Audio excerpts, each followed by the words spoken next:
അടിസ്ഥാന സൗകര്യ വികസന രംഗമാണ് കേന്ദ്ര സർക്കാർ ലക്ഷ്യം വെക്കുന്ന വളരെ പ്രധാനപ്പെട്ട സാമ്പത്തിക രംഗത്തെ ഒരു നീക്കം എന്ന് പറയുന്നത്. കഴിഞ്ഞ രണ്ട് ബഡ്ജറ്റുകളിലായിട്ട് ഈ ഇൻഫ്രാസ്ട്രക്ചർ വികസനം എന്നുള്ളത് വളരെ ഒരു മുൻതൂക്കം കൊടുക്കുന്ന ഒരു അജണ്ടയായിട്ട് നമുക്ക് കാണാൻ കഴിയും. ഇപ്പം കഴിഞ്ഞ ബഡ്ജറ്റ് എടുക്കുകയാണെങ്കിൽ ഏതാണ്ട് 13 ലക്ഷം കോടി രൂപയോളം ഈ അടിസ്ഥാന സൗകര്യ വികസനത്തിനായിട്ട് നീക്കി വയ്ക്കുന്നൊരു സ്ഥിതിയുണ്ട്.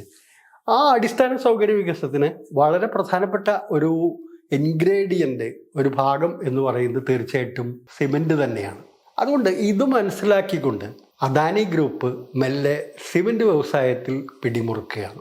ഇതിപ്പോൾ 2022 ഏപ്രിൽ മാസത്തിലാണ് അദാനി ഗ്രൂപ്പ് അദാനി സിമൻറ്റ്സ് ഈ രംഗത്തേക്ക് കടക്കുന്നത്. അംബുജ സിമൻറ്റ്സ് എന്ന് പറയുന്ന വളരെ പ്രമുഖമായിട്ടുള്ള ഒരു സിമൻറ്റ് നിർമ്മാണ കമ്പനി ഏറ്റെടുത്തുകൊണ്ടാണ് 2022 ഏപ്രിൽ മാസത്തിൽ അദാനി ഗ്രൂപ്പ് സിമൻറ്റ് വ്യവസായത്തിലേക്ക് വരുന്നത്. അതിൽ തന്നെ ഉൾപ്പെടുന്ന ACC ഉൾപ്പെടെയുള്ള ബ്രാൻഡുകൾ ഇന്ന് അദാനിയുടെ കൈകളിലാണ്. ഇപ്പോൾ നമ്മൾ കണക്കാക്കുന്നത് ഇന്ത്യയിലെ ഏറ്റവും വലിയ രണ്ടാമത്തെ സിമൻറ്റ് വ്യവസായിയായിട്ട് അദാനി ഗ്രൂപ്പ് മാറിയിരിക്കുന്നു എന്നാണ്.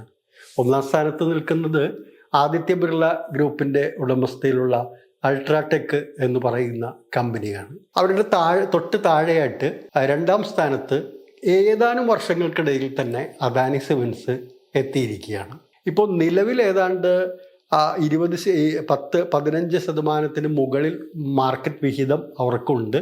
അടുത്ത 2-3 വർഷത്തിനിടയിൽ തന്നെ 20%-ലധികം മാർക്കറ്റ് വിഹിതം കൈയാളുക മാത്രവുമല്ല, ഒരു 2030 തന്നെ ഇന്ത്യയിലെ സിമൻറ്റ് വ്യവസായത്തിൽ 1-ാം സ്ഥാനത്തേക്ക് എത്തുക എന്നുള്ള ലക്ഷ്യത്തോടു കൂടിയാണ് അദാനി സിമൻറ്റ്സ് ഇന്ന് പ്രവർത്തിക്കുന്നത്.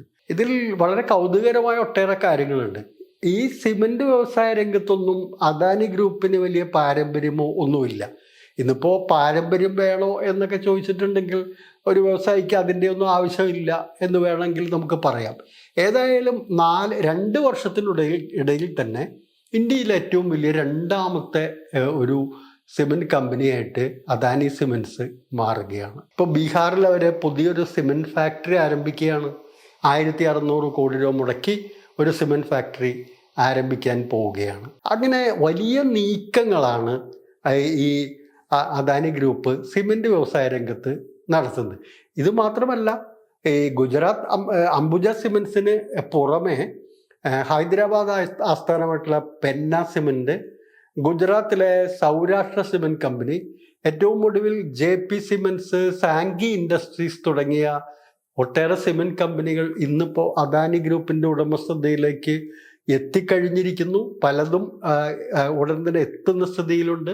മറ്റു പല കമ്പനികളും ചെറുതും വലുതുമായിട്ടുള്ള സിമൻറ്റ് കമ്പനികൾ ഏറ്റെടുക്കാനുള്ള യത്നത്തിൽ കൂടിയാണ് ഈ അദാനി ഗ്രൂപ്പ് എന്ന് പറയുന്നത്. അപ്പോൾ മറ്റൊരു പ്രധാനപ്പെട്ട കാര്യം എന്ന് പറയുന്നത്, ഈ കമ്പനികൾ പലതും ഈ അദാനി ഗ്രൂപ്പ് ഏറ്റെടുക്കുന്നത് വളരെ രസകരമായ രീതിയിലാണ്.